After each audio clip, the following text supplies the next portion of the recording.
Bismillahirrahmanirrahim. Alhamdulillahi rabbil alamin.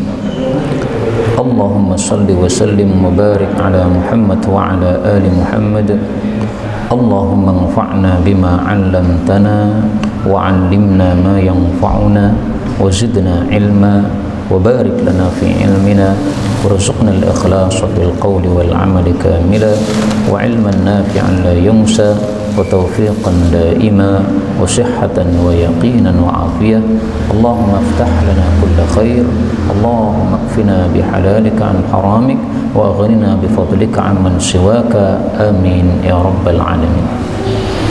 Alhamdulillah kaum muslimin rahimakumullah, kita lanjutkan pengajian tafsir Quran sehari sehalaman dan kita masih membahas surat An-Nur.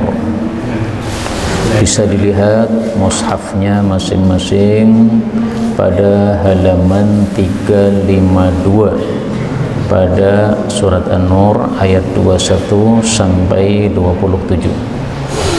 A'udzu billahi as-sami'il 'alim minasy syaithanir rajim min hamzihi wa nafthihi wa nafthihi. يا أيها الذين آمنوا لا تتبعوا خطوات الشيطان ومن يتبع خطوات الشيطان فإنه يأمر بالفحشاء والمنكر ولولا فضل الله عليكم ورحمته ما زكى منكم من أحد أبدا ولكن الله يزكي من يشاء والله سميع عليم ولا يتأل أولو الفضل منكم والسعة أن يؤتوا أولي القربى والمساكين والمهاجرين في سبيل الله وليعفوا وليصفحوا ألا تحبون أن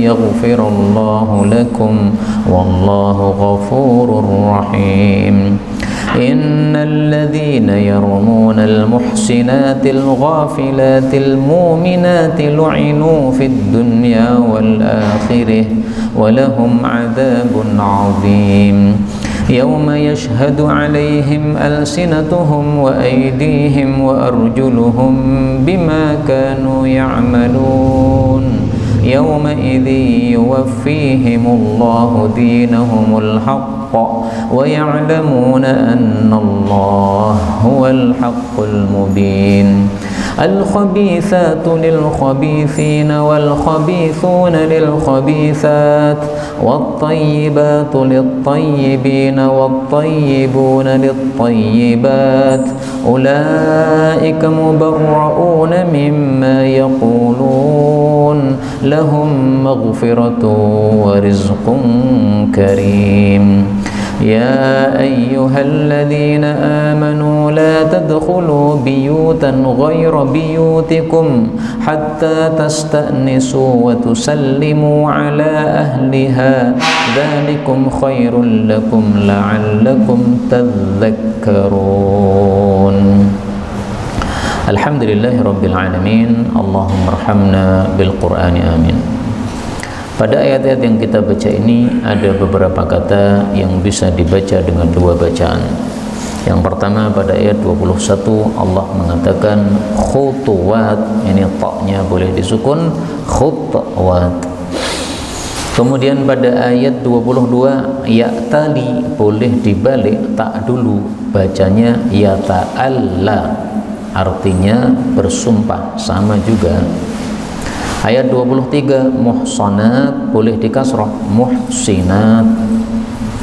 Ayat 24 tashhadu boleh dibaca ya yashhadu. Ayat 25 Allah ha ketemu ha Allah huwa, nah ini boleh idgham seperti ini.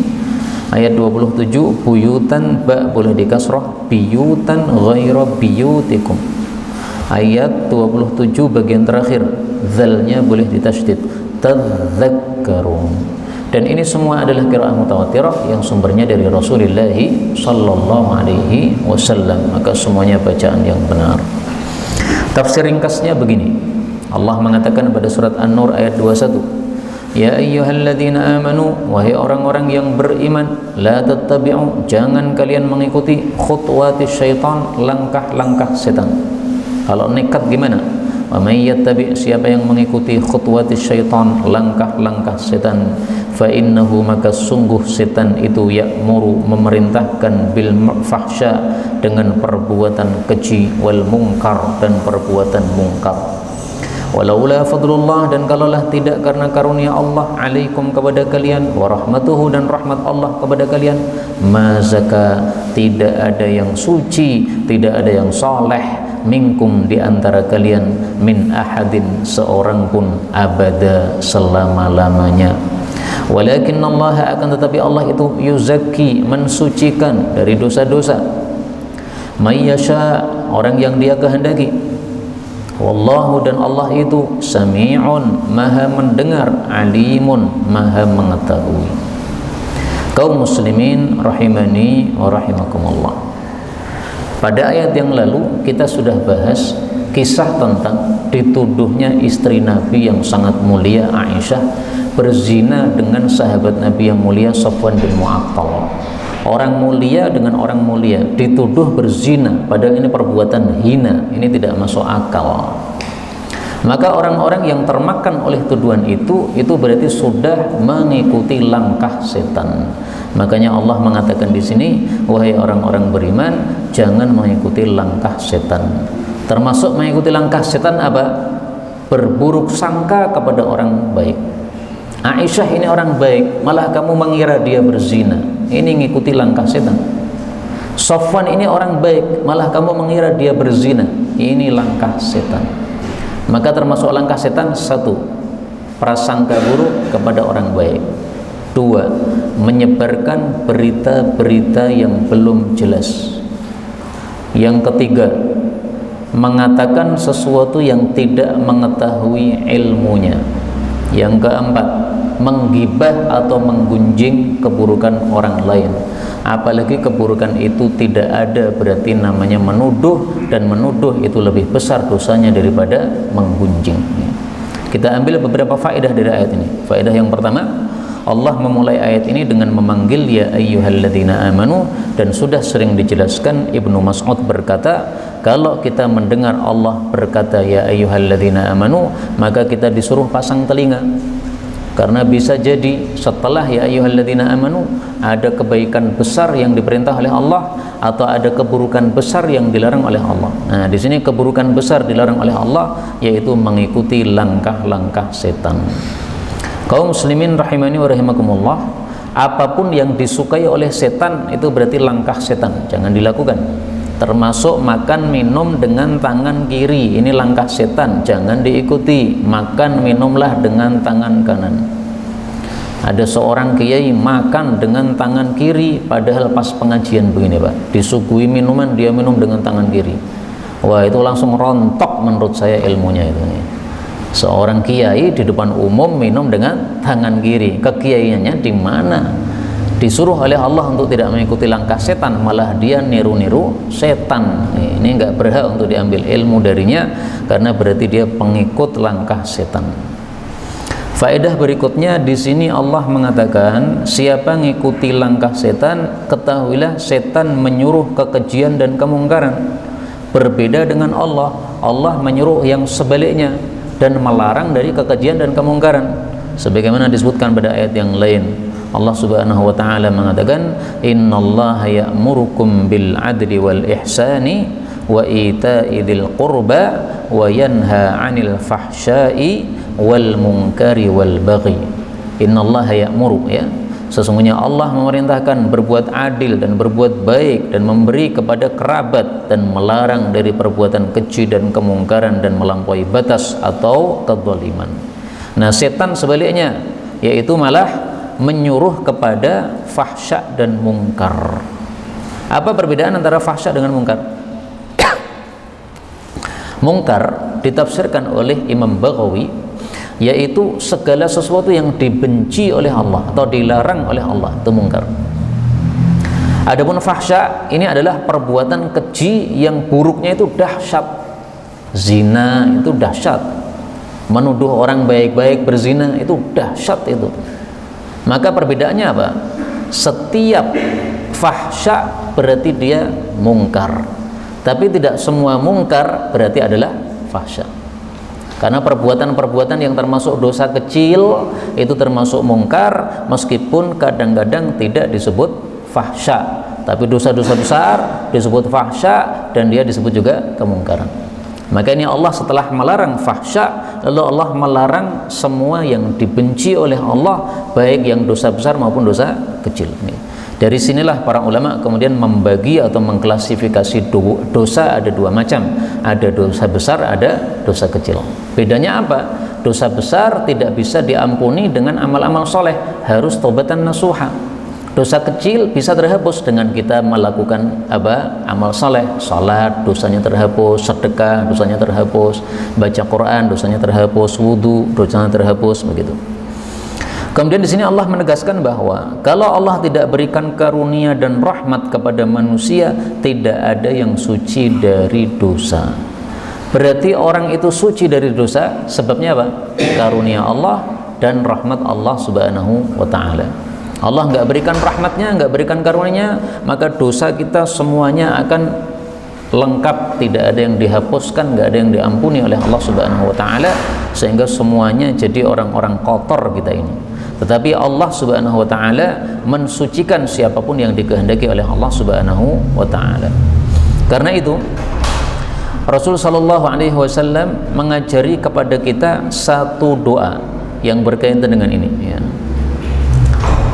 Rasul sallallahu alaihi wasallam berdoa, Allahumma ati nafsi taqwaha wa zakkiha anta khairu man zakkaha anta waliyuha wa maulaha. Ya Allah, berikan kepada diriku ketakwaannya dan sucikanlah diriku, Engkau sebaik-baik zat yang mensucikan diriku.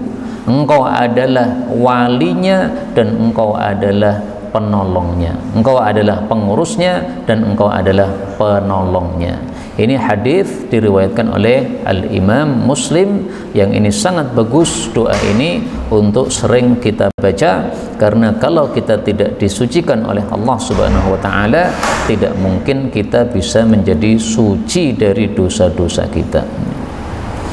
Kaum muslimin rahimani wa rahimakumullah. Kemudian Allah Subhanahu wa ta'ala menasihati Abu Bakar As-Siddiq radhiyallahu anhu, karena Abu Bakar As-Siddiq itu putrinya telah dituduh berzina oleh banyak orang, sehingga Abu Bakar As-Siddiq marah setelah turun ayat ini yang menunjukkan bahwa Aisyah tidak berzina. Salah satu yang dimarahi oleh Abu Bakar As-Siddiq adalah sepupunya Abu Bakar, namanya Mistah. Mistah ini orang muhajir, hijrah dari Makkah ke Madinah, miskin, dan dia kerabatnya Abu Bakar As-Siddiq, sepupunya.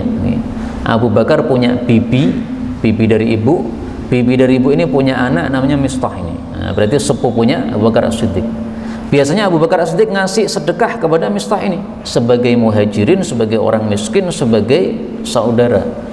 Tapi gara-gara Mistah ini ikut nimbrung membicarakan Aisyah yang dituduh berzina, maka Abu Bakar marah kepada Mistah. Kemudian dia bersumpah, demi Allah saya nggak akan beri lagi kepada Mistah.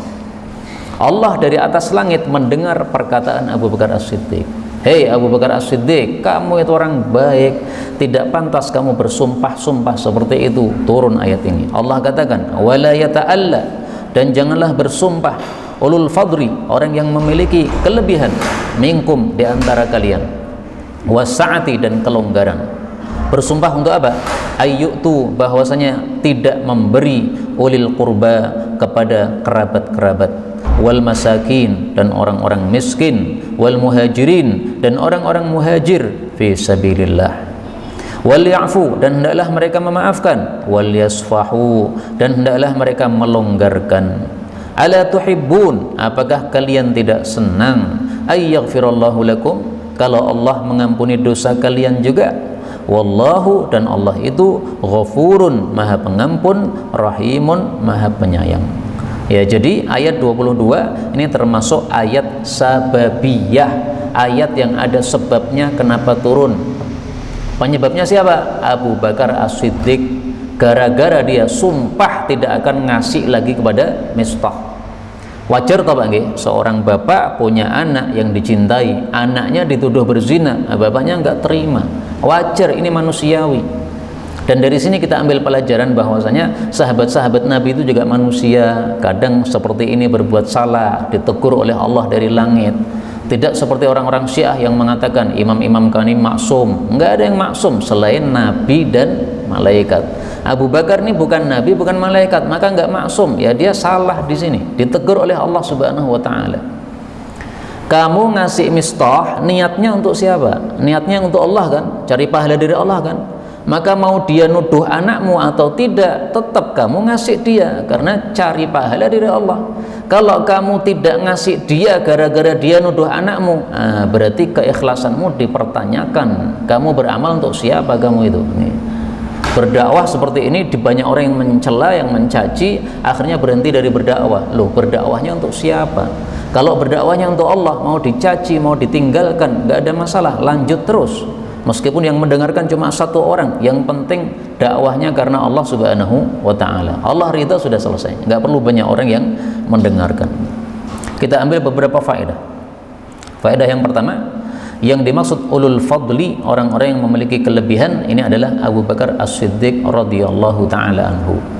Nah, Imam Baghawi menafsirkan al-fadl, kelebihan ini adalah kelebihan harta.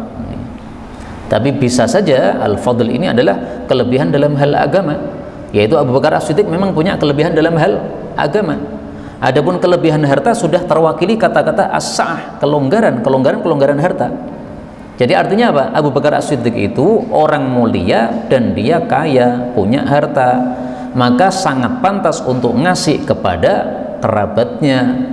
Meskipun kerabatnya berbuat jelek kepada anaknya, tapi kalau dia orang mulia, maka dia tetap melanjutkan perbuatan baiknya. Jadi seolah-olah Allah mengatakan kepada Abu Bakar, wahai Abu Bakar, makommu itu tinggi, ya. Maka kalau kamu bersumpah seperti ini makomnya orang rendahan begini, ya, kamu jangan begitu. Ditegur oleh Allah Subhanahu wa ta'ala. Maka disebutkan dengan istilah ulul fadli, orang yang memiliki kelebihan. Ya. Kemudian yang dimaksud ulil qurba wal masakin wal muhajirin tadi Mistah tadi, ya. Dia kerabatnya Abu Bakar As-Siddiq, maka disebut ulil qurba. Dia adalah sepupunya Abu Bakar. Wal masakin disebut orang-orang miskin karena memang dia miskin, sedikit hartanya. Disebut muhajirin karena memang dia hijrah dari Mekah ke Madinah. Jadi ini tiga sifat yang ada pada Mistah, tapi kemudian diungkapkan oleh Allah Subhanahu wa ta'ala dalam bentuk kalimat seperti ini supaya mencakup semua orang. Siapapun orang yang dia kerabat berhak untuk kamu beri. Siapapun orang dia miskin berhak untuk kamu beri. Siapapun yang berhijrah di jalan Allah Subhanahu wa ta'ala, meninggalkan kampungnya untuk mendekati tempat pengajian misalnya, berhak kamu untuk berbuat baik kepada mereka. Kemudian di sini Allah bertanya kepada Abu Bakar As-Siddiq, apakah kalian tidak suka kalau kalian diampuni oleh Allah dosa kalian? Artinya gini, ada orang berbuat jelek kepada kamu, kamu maafkan dia supaya kejelekan kamu dimaafkan oleh Allah. Jadi al-jaza min jinsil amal. Allah akan beri balasan sesuai amal yang dia lakukan. Orang suka memaafkan kesalahan orang lain, maka Allah nanti akan maafkan kesalahan dia. Nah, begitu turun ayat ini, Abu Bakar As-Siddiq tidak diam, Mbak. Dia langsung menjawab, bala wallah, demi Allah, inni uhibbu ayyaghfirallahu li. Saya senang kalau Allah ngampuni dosa saya. Maka akhirnya dia kembali memberikan kepada Mistah nafkah yang biasa dia berikan setiap bulannya. Bahkan Abu Bakar bersumpah, wallah, demi Allah, la angzi'uha minhu abadan, selama-lamanya saya tidak akan menghentikan nafkah saya kepada Mistah ini. Dibalik oleh Abu Bakar ini. Sebelumnya dia bersumpah tidak akan ngasih. Setelah turun ayat ini dia ubah sumpahnya, demi Allah, sampai mati saya akan ngasih terus kepada Mistah. Ini hadis riwayat Bukhari dan Muslim. Nah, ini kehebatannya Abu Bakar As-Siddiq begini, Pak. Maka jangan melihat Abu Bakar pas salahnya, lihat pas akhirnya. Orang-orang yang benci kepada sahabat-sahabat Nabi itu seringkali motong cerita kayak ini, Pak. Nih, Abu Bakar As-Siddiq sumpah tidak mau ngasih orang, pelit sekali Abu Bakar, titik. Nah, ini ngawur kayak begini. Kamu cerita tapi nggak sempurna. Cerita itu disempurnakan. Maka melihat sahabat-sahabat Nabi, jangan lihat awalnya, lihat endingnya kayak apa. Endingnya bagus semuanya sahabat-sahabat Nabi ini, nggak ada yang endingnya tidak bagus, nggak ada. Ini sahabat Nabi SAW. Kemudian ayat 23 Allah mengatakan, innalladzina, sesungguhnya orang-orang yang yarmuna, menuduh, maksudnya nuduh berzina, al-muhsanati, wanita-wanita yang menjaga diri, al-ghafilati, wanita-wanita yang lalai dari perbuatan maksiat, al-mu'minati, wanita-wanita yang beriman, lu'inu, mereka dilaknat oleh Allah fid dunya, baik di dunia wal akhirah, maupun di akhirat, walahum, dan bagi mereka adzabun azimun, siksaan yang besar, yaitu siksa neraka. Nah, di sini Allah Subhanahu wa taala mengancam orang-orang munafik yang merekalah yang pertama kali menghembuskan isu terhadap Sayyidatuna Aisyah bahwa dia berzina dengan Mistah. Mereka adalah orang-orang yang menuduh wanita-wanita yang baik-baik. Nah, di sini tidak disebutkan nama Aisyah, tapi disebutkan secara umum wanita-wanita yang baik-baik, supaya hukumnya menyeluruh, tidak hanya untuk Aisyah saja. Siapapun kalau ada wanita yang baik-baik, yang beriman, yang lalai dari perbuatan jelek, kok dituduh berzina, nah, hati-hati, ini dosa besar ini. Lu'inu, dilaknat, itu artinya dijauhkan dari rahmat Allah. Dan para ulama mengatakan dosa yang diancam dengan laknat Allah atau murka Allah atau neraka atau hukuman had, itu berarti dosa-dosa besar. Berarti menuduh wanita yang baik atau laki-laki yang baik bahwa dia berzina termasuk apa? Dosa besar. Al-ghafilat, wanita yang lalai. Apa maksudnya wanita yang lalai itu? Lalai dari perbuatan jelek, apa maksudnya? Didefinisikan oleh Imam Baghawi, yaitu orang yang di dalam hatinya tidak ada keinginan untuk berbuat zina. Nah, itu berarti ghafilat. Tidak ada dalam hatinya niatan atau terbersit untuk melakukan keburukan. Ada kan orang-orang yang memang hatinya itu kotor, sehingga kalau ada kesempatan pasti dia akan maling, ada kesempatan pasti dia akan zina, ada kesempatan pasti dia akan begitu. Tapi ada orang-orang yang tidak begitu. Ya, kadang-kadang dia berbuat dosa-dosa kecil, iya, tapi kalau keinginan untuk selalu berbuat dosa begitu enggak ada. Dia paling-paling berbuat dosa kecil pas lemah imannya, kemudian digoda oleh setan, godaannya masuk, pas itu dia kemudian terjerumus. Tetapi rata-rata hariannya tidak seperti itu. Rata-rata hariannya dia keinginannya dalam benaknya ini adalah perbuatan-perbuatan baik. Ini berarti wanita yang ghafilat. Kemudian kaum muslimin rahimani wa rahimakumullah, ada satu kaidah umum yang ini berlaku untuk ayat ini juga, ya. Kaidahnya adalah al-ibratu, cara memahami dalil bi umumil lafzi, dengan melihat lafalnya yang umum. Nah, di sini lafalnya umum sehingga ayat ini tidak hanya berlaku untuk Aisyah dan Safwan, tapi untuk semua kaum muslimin yang mengalami seperti ini. Kita lanjutkan. Allah mengatakan, yauma, pada hari, yashhadu, bersaksi, alaihim, atas mereka, alsinatuhum, lidah-lidah mereka, wa aidihim, dan tangan-tangan mereka, wa arjuluhum, dan kaki-kaki mereka, bima kanu ya'malun, dengan apa yang mereka amalkan. Jadi besok di akhirat manusia ini lidahnya bisa bicara, kemudian tangannya bisa bicara, kakinya bisa bicara. Kata Imam Baghawi, lidahnya bicara ini sebelum mulutnya ditutup, karena yang bicara itu ya sebenarnya lidah ini, Pak. Mulut kita bicara itu kan karena ada lidahnya kan. Coba lidah dipotong, bisa bicara nggak? Nggak muncul. Nah, maka yang dimaksud lidah ini ya mulut. Sehingga kata Imam Baghawi, ini kejadiannya sebelum mulut dikunci oleh Allah. Karena ada satu kasus atau satu masa di mana di akhirat nanti mulut manusia dikunci oleh Allah Subhanahu wa taala. Sebagaimana disebutkan pada surat Yasin ayat 65. Al-yauma nakhtimu ala afwahim. Hari ini di akhirat kami segel mulut-mulut mereka. Nah, sehingga lidahnya nggak bisa bicara. Demikian tafsir Imam Baghawi. Kemudian di sini tangan mereka bersaksi, kaki mereka bersaksi. Artinya tangan kita bicara. Orang maling tangannya akan mengatakan besok, ya saya digunakan untuk maling HP-nya seseorang atau kotak infak masjid, atau yang tangannya yang bicara. Kenapa? Karena tangan ini sebenarnya bisa bicara kalau Allah Subhanahu wa taala menghendaki untuk bicara. Apapun makhluk ini sebenarnya bisa bicara kalau Allah menghendaki untuk bicara. Ini kayu ini kalau Allah menghendaki bisa bicara, dia akan bicara. Mari silahkan lihat dalilnya dalam Al-Quran. Alladzi antaqa kulla syai'in, surat Fussilat ayat 21. Qalu li juludihim, orang-orang kafir berkata kepada kulit-kulit mereka, karena kulit mereka bersaksi atas keburukan-keburukan mereka. Lima syahidtum alaina, kenapa kalian jadi saksi yang memberatkan kami? Qalu, kulit menjawab, antaqanallah, Allah sudah menjadikan kami bicara. Alladzi antaqa kulla syai', yang Allah itu memang bisa menjadikan bicara segala sesuatu. Kulla syai', segala sesuatu. Segala sesuatu itu berarti makhluk hidup, makhluk mati, makhluk bernyawa, makhluk tak bernyawa, semuanya bisa bicara. Maka meja ini kalau Allah berkehendak bisa bicara, bisa bicara.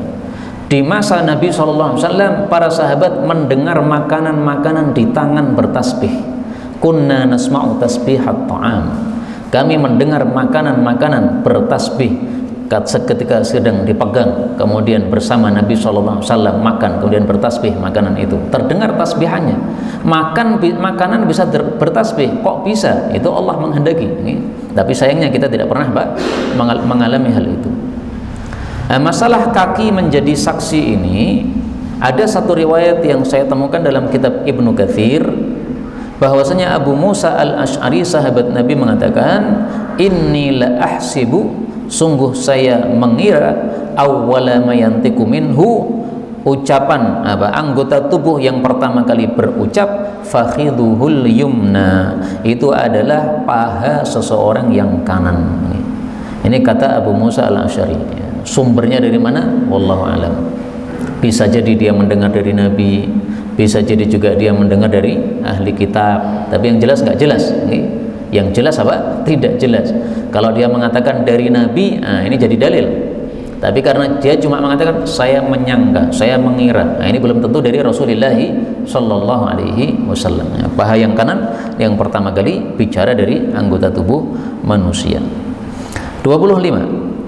Yauma idzin, pada hari itu, yuwaffihimullah, Allah akan menyempurnakan kepada mereka dinahum, balasan mereka, al-haqqa, yang wajib, wa ya'lamuna, dan mereka mengetahui, annallaha, bahwasanya Allah itu, huwa, dialah, al-haqqu, dan zat yang maha benar, al-mubinu, yang nyata.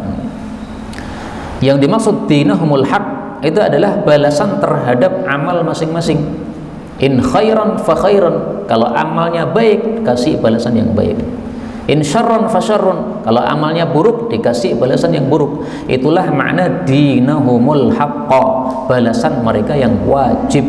Maka kebaikan dikasih yang baik, keburukan dikasih yang buruk. Itu balasan yang wajib.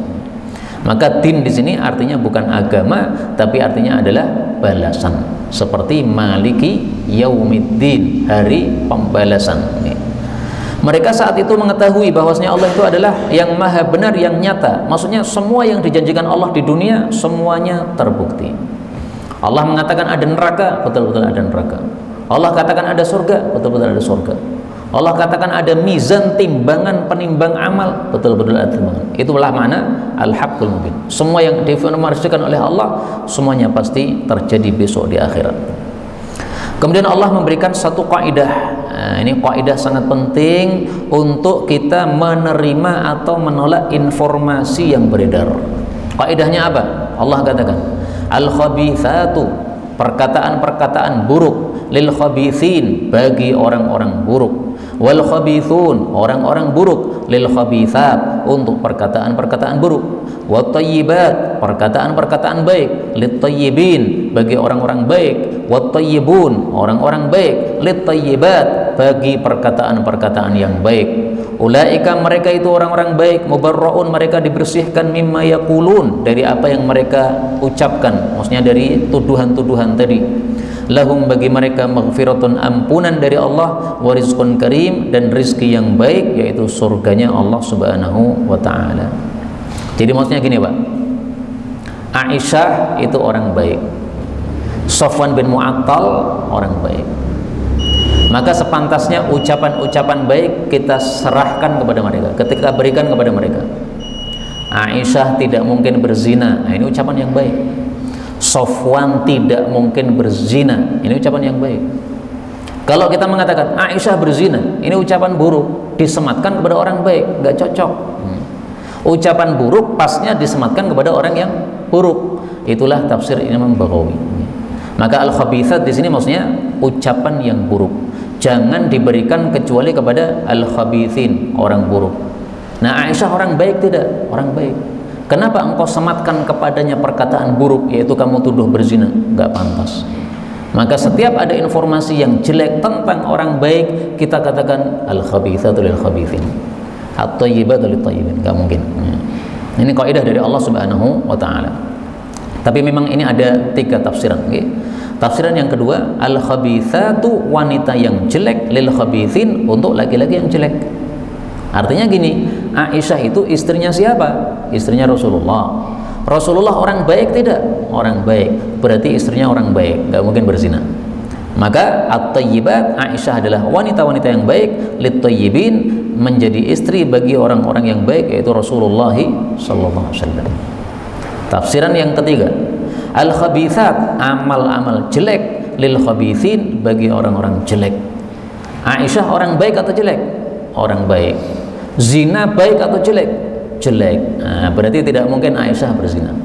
Kenapa? Karena al-khabithat, perbuatan zina, lil-khabithin, pantasnya bagi orang-orang jelek saja. Aisyah orang baik, tidak mungkin melakukan perbuatan jelek. Jelas ya? Ini 3 tafsir, semuanya bisa dipakai untuk kata-kata ini. Kemudian yang dimaksud rizqun karim, rezeki yang baik, ini adalah surga. Dan sudah sering saya sampaikan bahwasanya surga itu dikasih nama oleh Allah dengan nama yang sangat banyak. Kenapa? Karena dalam bahasa Arab, kebiasaan mereka kalau ada sesuatu yang mulia itu dikasih nama dengan nama yang banyak. Nah, Allah ini mengagungkan surga sehingga dikasih nama dengan nama yang banyak. Neraka juga begitu, dibesarkan oleh Allah sehingga dikasih nama dengan nama yang banyak. Rizqun karim, rizki yang baik. Karim kok diartikan baik? Karena biasanya karim diartikan mulia. Pengertian karim dengan baik itu ada contohnya pada ayat yang lain. Misalnya Allah Subhanahu wa taala mengatakan pada surat Asy-Syu'ara ayat 7, alam yarau wa lam yarau ilal ard, apakah manusia belum melihat ke bumi, kam ambatna fiha, berapa sudah kami tumbuhkan di bumi, min kulli zaujin karim, dari segala jenis tanaman yang baik. Nah, karim ini baik.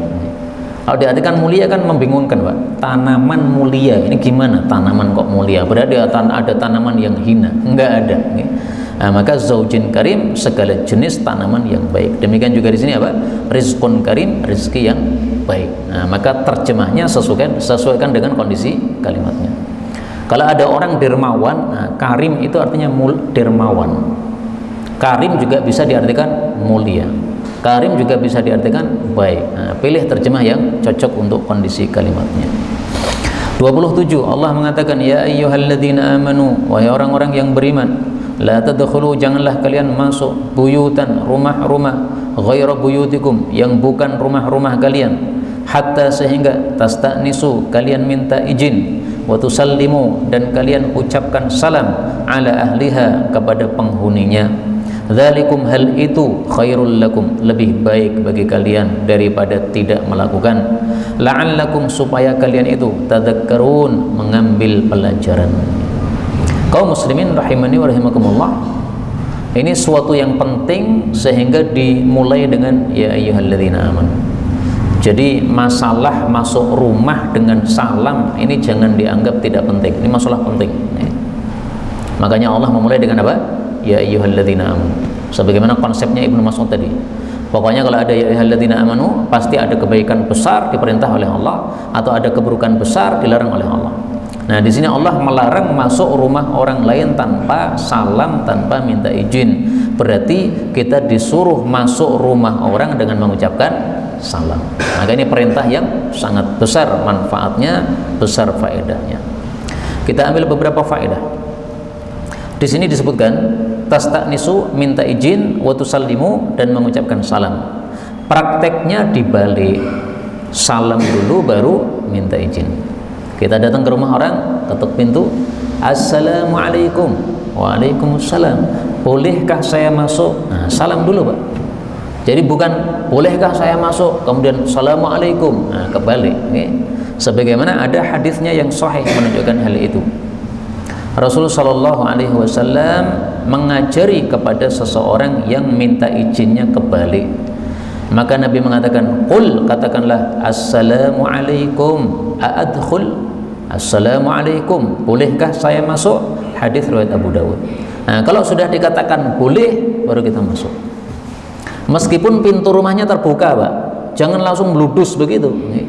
Karena meskipun pintu rumahnya terbuka, bisa jadi di balik tembok sana ada wanita yang tidak pakai jilbab.